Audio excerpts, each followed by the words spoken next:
high-profile criminal ipinadeport ng Pilipinas pabalik ng India. Brigada Jigo Custodio, ibrigada mo! Brigada! Live report!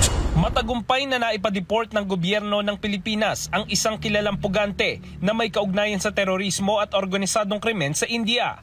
Ang suspect na si Joginder Gyong, na kilala rin bilang Gupta Kant, ay nahuli ng Bureau of Immigration Fugitive Search Unit sa Bacolod City noong nakaraang taon. Siya ay pansamantalang ikinulong bago tuluyang ipinatapon pabalik sa India. Kilala siya bilang leader ng isang sindikatong kriminal na responsable sa maraming marahas na krimen tulad ng pagpatay, pangingikil at iligal na pagbibenta ng armas.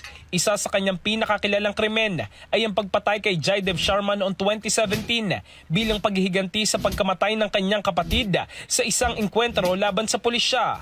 Ang deportasyon ni Gyong ay alinsunod sa matatag na paninindigan ni Pangulong Bongbong Marcos laban sa transnational crime.